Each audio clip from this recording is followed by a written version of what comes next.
Right here, right now, San Antonio has been about a year and a half in the making. Although when I first moved here to Houston and started at the Contemporary Arts Museum as the curator, I started going to San Antonio pretty immediately and found that it was a really great community of folks, great place to eat, and a really fun place to go look at art. When this exhibition opportunity came up, this is part of an ongoing series that we're doing here at CAM called Right Here, Right Now. And the Right Here, Right Now series in general looks at local creative communities. We've done that in a couple different ways. Our first three exhibitions were curated by our director, Bill Arning, our former senior curator, Valerie Cassell-Oliver, and myself. For our first exhibition, we all worked with Houston artists, chose one artist who had not had a solo gallery exhibition before. For the second iteration of the exhibition, we all worked with artists who were stalwarts in the community and have been around for a while. But part of the interest in Right Here, Right Now was being able to keep things flexible. And so for this third exhibition in the series, we decided to shift focus both geographically and to change the structure of the exhibition by making it a much larger show with 19 artists. I did probably about 40 studio visits, kind of considering artists to include in the exhibition. And over time, what I realized was I was less interested in picking specific work and more interested in kind of pulling together groups of artists who already seemed to be having conversations with one another, whether or not they knew each other, of course. I realized actually last night and in conversations that I've had that a lot of these artists actually, even though they're from the same city, have not ever met each other before. And so it was a real great opportunity to be able to bring people together in that way. One of the ways that I thought that I would kind of organize these conversations was by setting up what I called Constellations of Artworks. And so within this exhibition, there are 3 specific constellations of artworks, and then 3 sections that I'm calling bridges that kind of help you get from one section to another. The section that we're standing in right now is a section that I've been calling Portraits and Textiles. For me, the relation between portraits and textiles is one of kind of intimacy and detail. We all know that in a portrait, when you're looking at a portrait, the thing that kind of really gets you there, gets you to understand the subject, are the kind of details, the connection between the artist who's behind the camera and the person in front of the camera, or the person in front of the painting. What I was really interested in doing in that same way is thinking about textile and how textile has all of that kind of finely grained detail in it, and being able to bring those two together. So if we start looking here over to your left side, these are a series of paintings and prints by Ricky Armendariz. The paintings that you see, which are interspersed with Ricky's prints, are done on birch plywood. He's painting kind of the backgrounds in first, and then using a small drill tool called a Dremel to kind of carve these figures into the surface of the painting. So as we go down the wall, there are some figures from different aspects of history. The first is Juan de Parga, who was in Spain, working with the king in the 17th century, if I'm correct. In the middle, we have John the Baptist out in the woods. Somebody remarked yesterday that we normally see John the Baptist as just a head, and so I think it is pretty specific that he's kind of cut off at the head there. And then down on the very end is an artist named Luis Jimenez, who was a local artist here in Houston, and somebody who is a very important figure for Ricky Armendariz. He studied with him, he was friends with him, and before his tragic death, they were quite close. The kind of prints that you see in between show Ricky maybe in a different mode of storytelling. So the first one references the legend of Prometheus, who was kind of tied up in chains, and he had every day a vulture coming to rip out his liver. as a kind of terrible situation. In the middle, probably one of my favorites, a print called Tell Me Where It Hurts. And this is Ricky kind of being a storyteller, thinking about the coyote as the trickster, and then looking at all of this really great flora and fauna that are local to Texas. There's a horny toad, you'll see scorpions in there, there's a tarantula, all kinds of moths, a rattlesnake, of course the jackrabbits, and then the kind of fun ship floating past the moon saying, "Wish you were here." As we kind of spin around, these paintings that you're seeing here, the colorful ones, as well as this collage on the end, are by an artist named Cesar Martinez. Martinez, interestingly enough, was included in a very important exhibition here in the late 70s called Dale Gas, which was an exhibition that brought together a community of Chicano artists. And it's really great to have him, as well as another one of the participants whose work you'll see at the end, Jose Luis Rivera Barrera, involved again and showing again at CAM. As you can kind of see from this work, Martinez is really interested in color, and he's a particularly gifted colorist. I'd actually suggest that get up close to the paintings, not too close, because our guards will probably get upset, but they're really great to look at all the detail.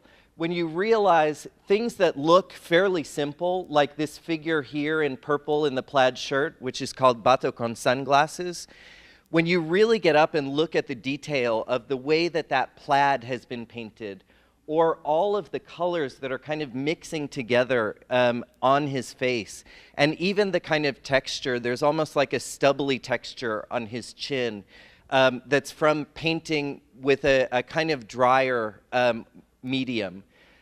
Those are all things that show basically the skill that he's acquired over many, many decades of being focused on painting.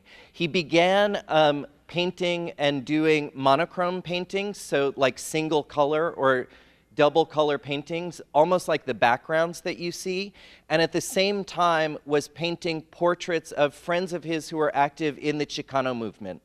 He quickly realized that I always wanted to see one or the other kind of that work, and he was kind of dedicated to basically bringing both of those together.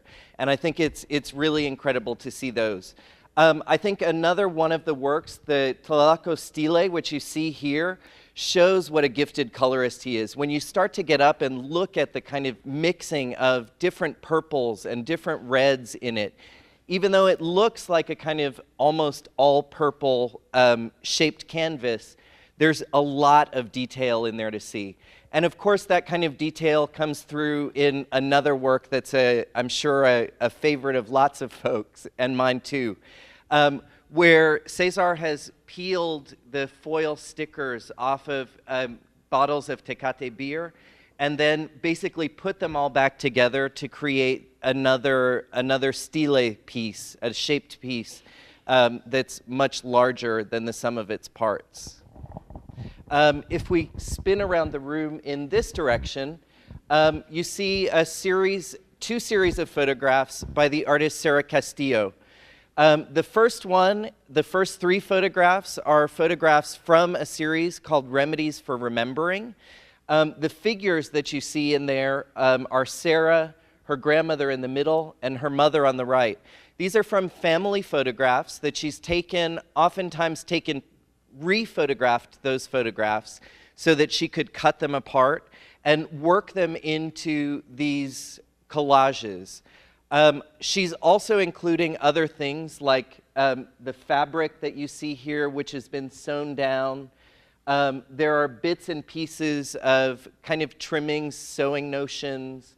The kind of ring that's going around the center here is made out of the leaves of silk flowers.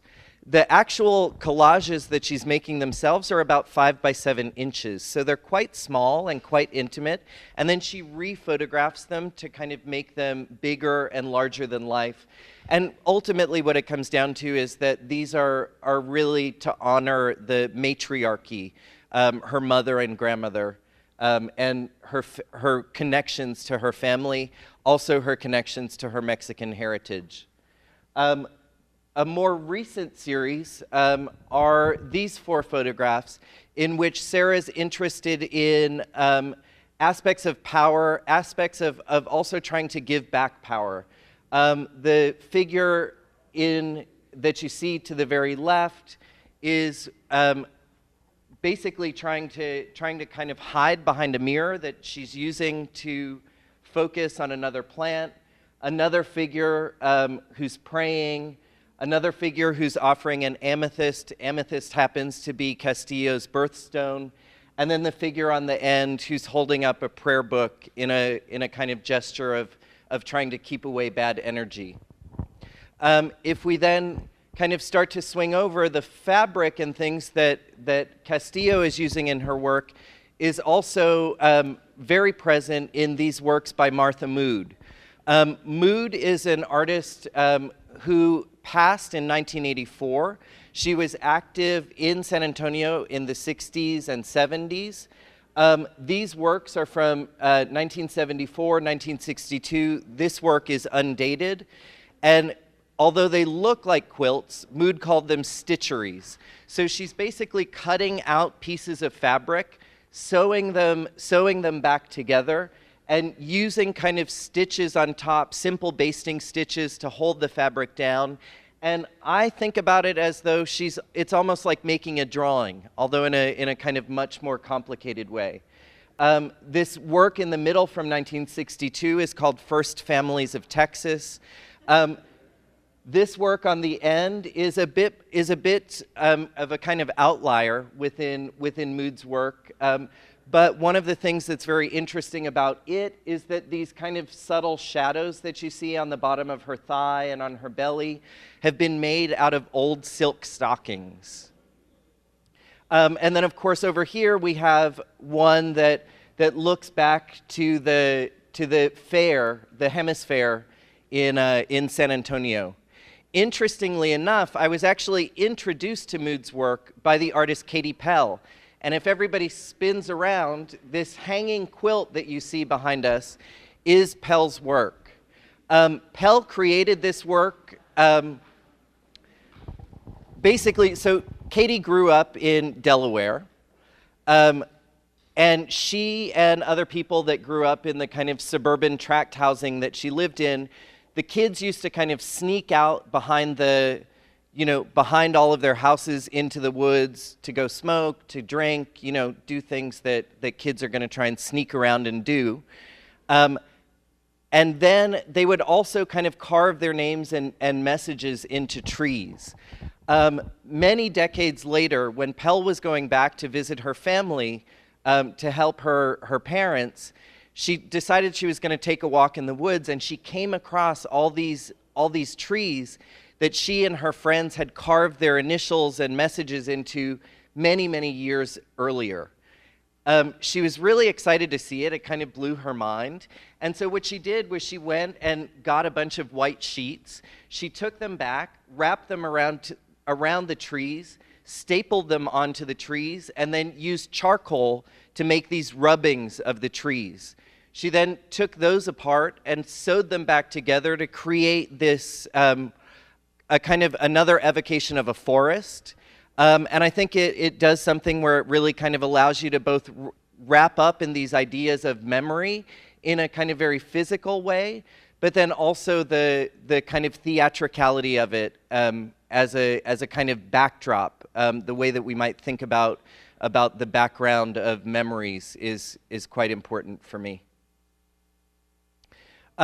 So as we kind of walk out this way, folks may want to kind of take a closer look at these paintings by Daniel Rios Rodriguez. So Daniel is one of these figures who I think of as a bridge kind of helping you to make your way into the rest of the exhibition. I think the physicality of his work relates, of course, to the physicality of Martha Mood's work. But what I think is particularly important about Daniel's work is kind of being able to look very closely at all of the detail and all of the objects that are in these paintings. They really verge for me on sculptures. So you find beads, you find lots of nails, you find feathers, you find pieces of painted rope. There are crab claws, there are bits and pieces of metal. And he's also really actively working the surfaces. So he's burning them, he's melting styrofoam, hammering things onto other things, and putting in bits and pieces of dried flowers, etc. I think they really kind of reward some close looking. Let's kind of, if everybody wants to follow me out this way.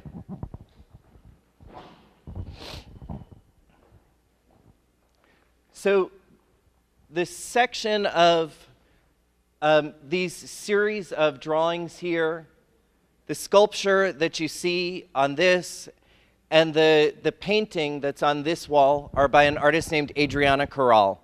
Corral focuses much of her work on thinking about human rights violations. So what you see here is a blind embossed version of the Universal Declaration of Human Rights. It's basically what gets used in courts of law if people are trying to kind of look after folks who have been mistreated by, bad governments, etc. The idea of it being kind of blank, of it almost not being there, of being like a ghost, I think is very important, because oftentimes what the folks that are basically being looked after with these laws are, by and large, folks who have been disappeared. So as we kind of look over this way, this figure of the Virgin Mary includes inside it cotton that was taken from a field where 4 young girls were found murdered in Mexico. Basically, what's assumed is that they got in the way of a drug cartel. Over here, if everybody wants to kind of work around with me this way, Corral has taken the names of individuals who have been disappeared. Many of them from Mexico, but also from other places. She prints them out onto Xeroxes and then uses acetone to basically kind of get the ink off of the paper and onto these panels. What's interesting for me about it is kind of from far away, it looks like words, and as you get up closer, all of a sudden the words just kind of go away. And for me, it's a little bit related to this process of basically trying to find these individuals, to remember these names. As we spin down this way, we have another kind of bridge section. These are works by Ana Fernandez. The 2 large paintings and the painting in the middle are oil paintings. The other 2 framed paintings are watercolors. Fernandez is very invested in looking at her local community in San Antonio and thinking about these issues of how the community engages in entrepreneurship to basically kind of better itself and to make their lives better. Ana herself comes from a family of entrepreneurs who started businesses in their local neighborhoods in San Antonio on their own in the 70s and 80s. And by and large, she's kind of really looking at the ways that the community is growing and making itself better. I can also tell you that as I was driving around doing studio visits in San Antonio, I would often pass places like Los Valles Fruteria or Flores Tire Shop.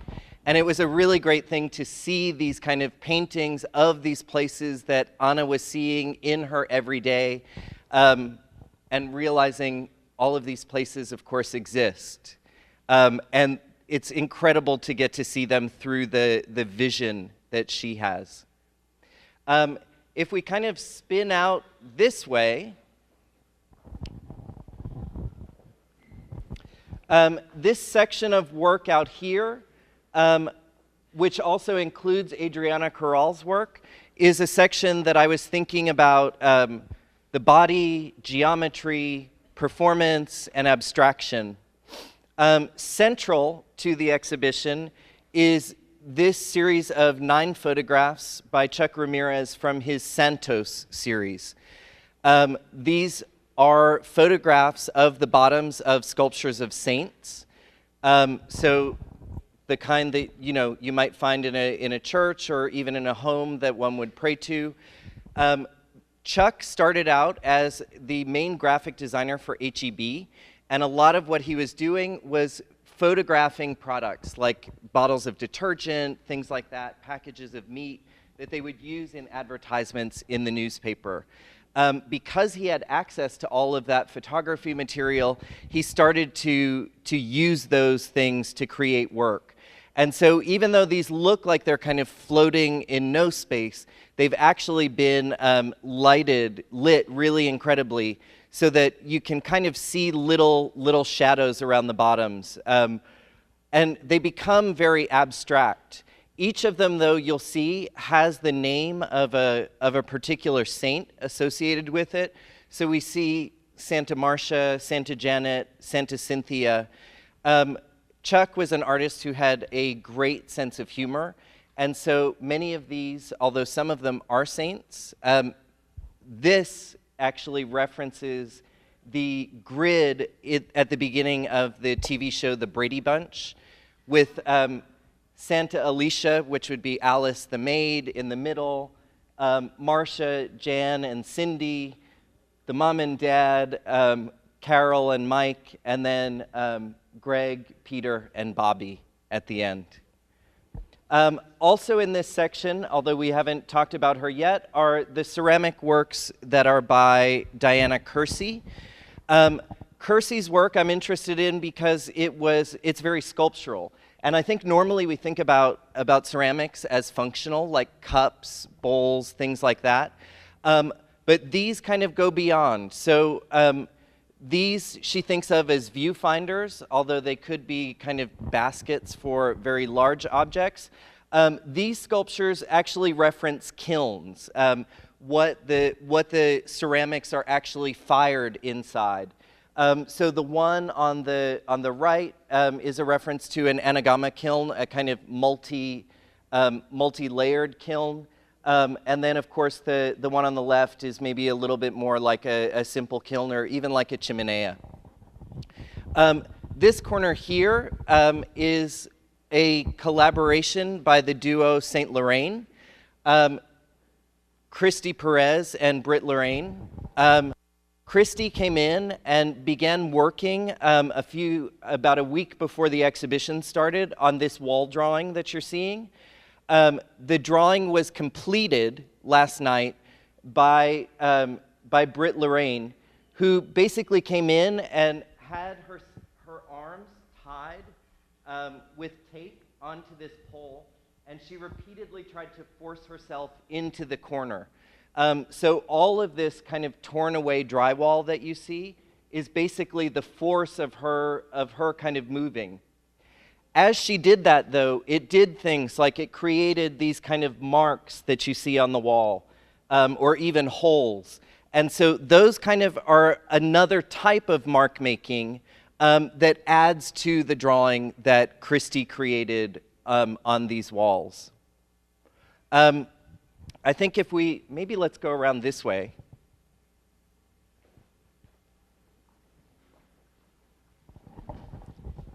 So here are another set of works that are by Chuck Ramirez. These are from a series that he did called the Words series. And there are our entrance into a section of the exhibition that I'm calling Transformative Identities. And so if people want to kind of join me in here, we can look around in this room.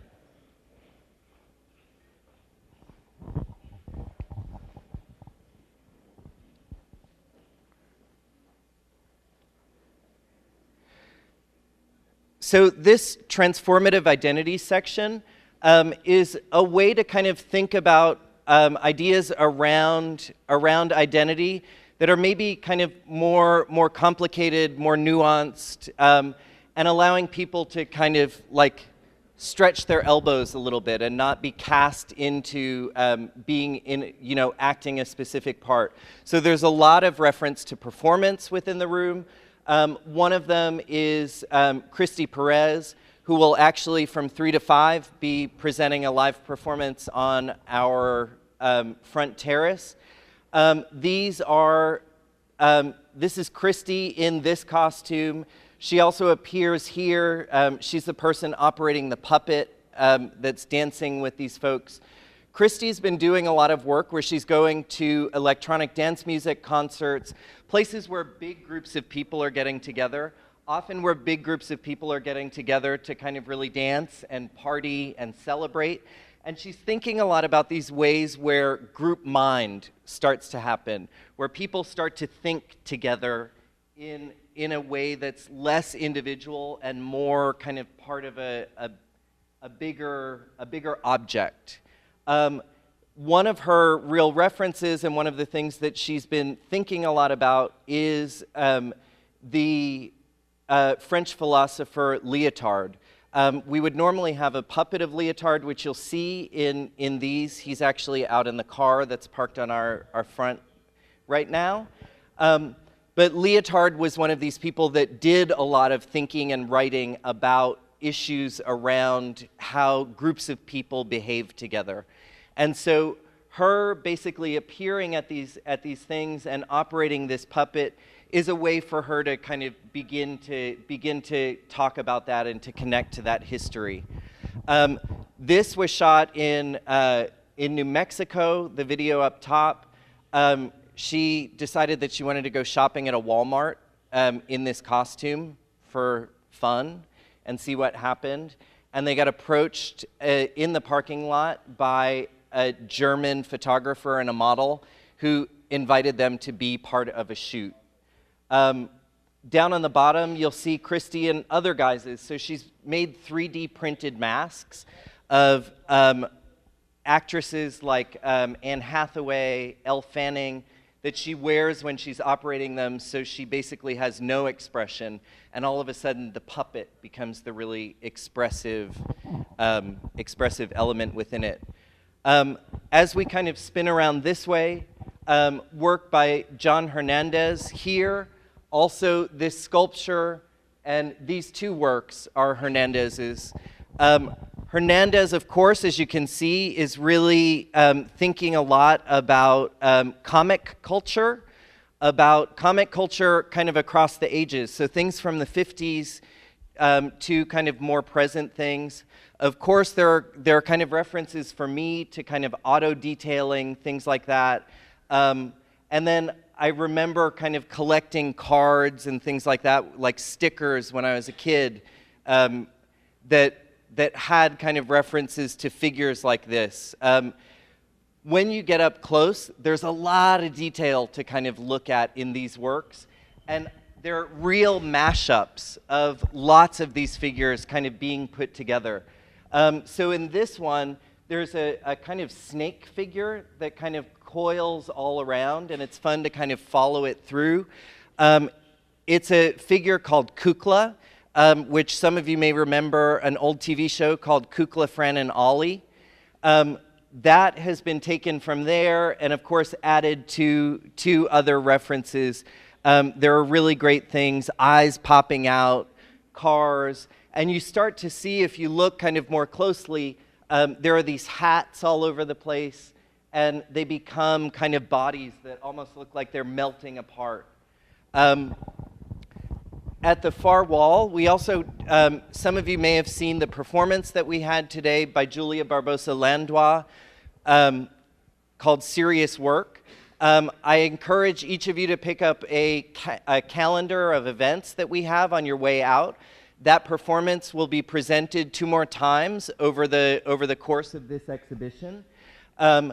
And in its place, when Julia is not performing, and we had a really great time kind of thinking about today, seeing this performance about this idea of kind of negotiating the figure of the performance artist with thinking about the figure of the artist in everyday life as somebody who's a mom, who is a partner, who's got girlfriends that they're texting back and forth with, but also how focused we've become on our smartphones and how easy it is to kind of lose that focus because we get sucked into this other world.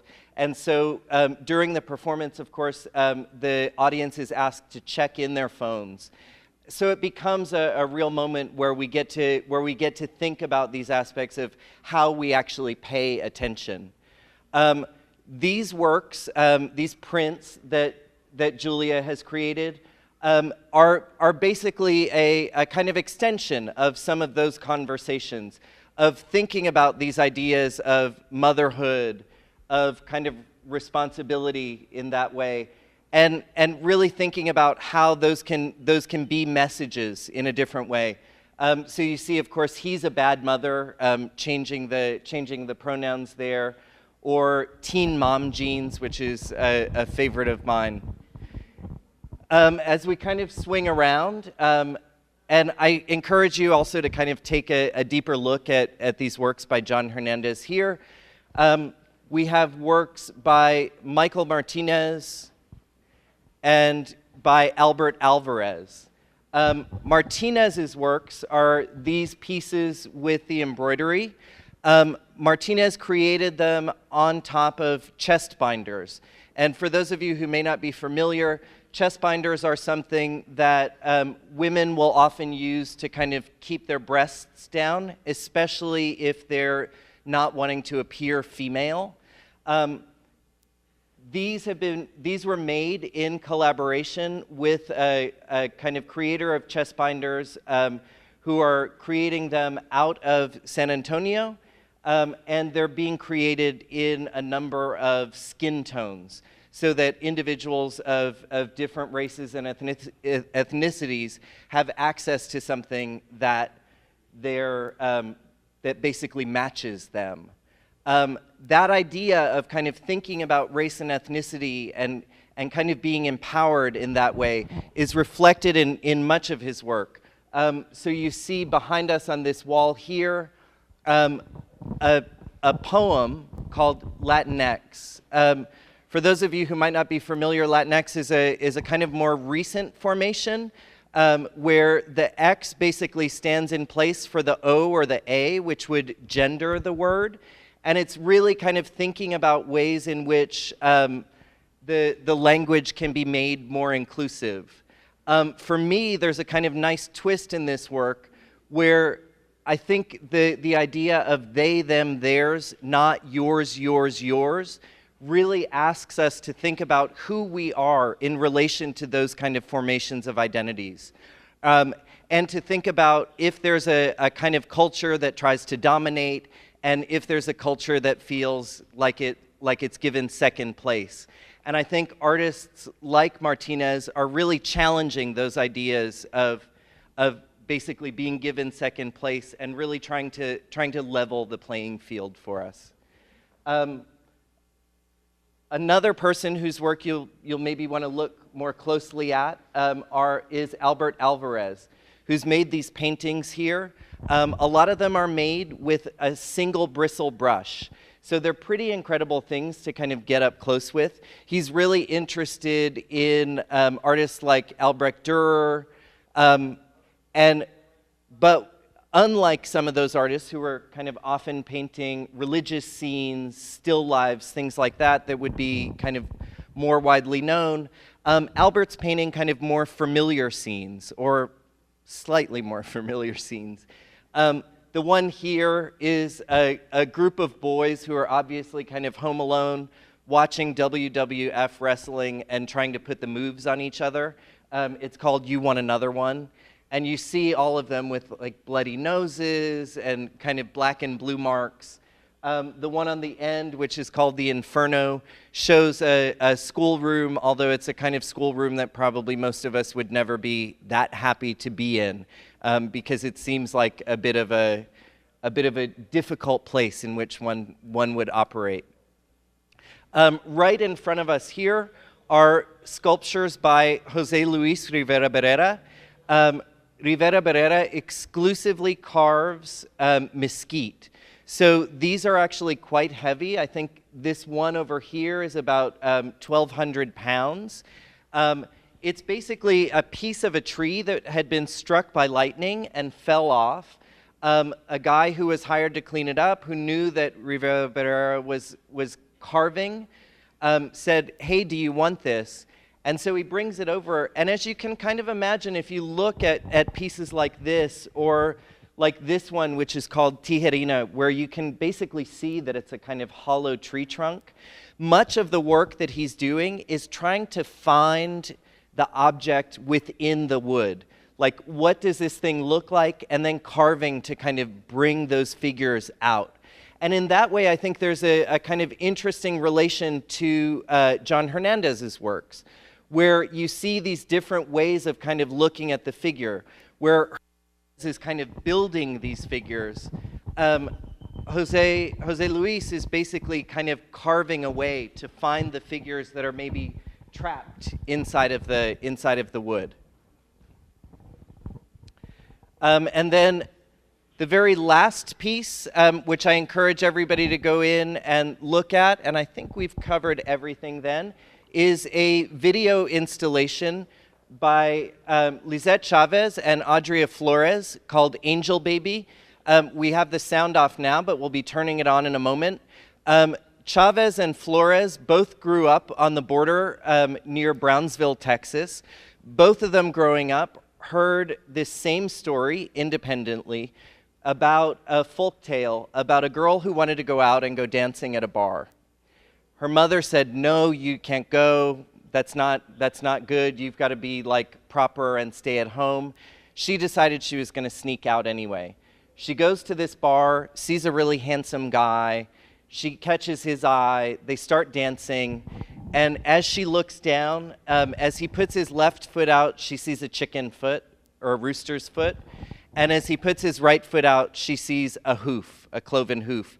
She realizes it's the devil, and he kills her. Both of the women, and of course this is a kind of like mom knows best. If you'd listened to mom, you wouldn't have got yourself in this mix. But both of these women were kind of hearing that story and thinking, this is terrible. Like, this actually doesn't afford us any kind of agency. Doesn't seem like we can look after ourselves and take care of ourselves in that way.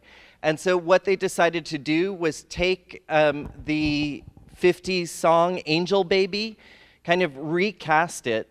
And so the kind of devil figure is now a woman, fending off the unwanted attention of gentlemen patrons in a bar, who then kind of get their comeuppance in the end.